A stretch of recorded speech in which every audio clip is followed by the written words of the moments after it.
mga kasari, good morning, good morning. Welcome back again to my YouTube channel. And for today's vlog, hayan, ako ay mamamalengke na naman or mamimili na naman ng konting groceries dito sa aking loob ng tindahan. Kasi napansin ko mga kasari, hayan, kailan lang ako nag-purchase pero ang dami na namang kulang. So, kailangan ko na ngayong mamili kasi ilang days siguro na magsasarado ang bayan or yung mga pwesto sa bayan. Hayan, kaya kailangan na natin mag-stock ngayon. So paghandaan natin ang paparating na undas, ilang araw na lang. Hayan. So kailangan natin mag-stock ng mga alak. Isa yan sa mapili, I'm sure. Hayan. At talagang ang sadya ko sa bayan ay yung mga frozen foods. Hayan. Kailangan kong mamili ng frozen foods kasi naubusan ako ng mga manok, bangus, hayan. At konting grocery lang naman siguro dito sa sari-sari store at yan sa aking mini hardware.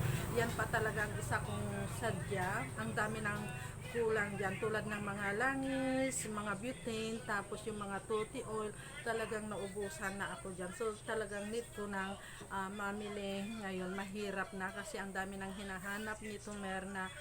Palagi ko na lang sinasabing ubo. So samantalahin ko na ang pagkakataon ngayon habang may magbabantay ngayon yung maliit na bata dyan, kahit tagatawag lang kung may bibili. Ayan, ay may pakinabang na rin sa aking Junakis na yan. Ayan. So yan lang mga kasari ang aking maiyaw-yaw na naman sa inyo. At see you later. Bye!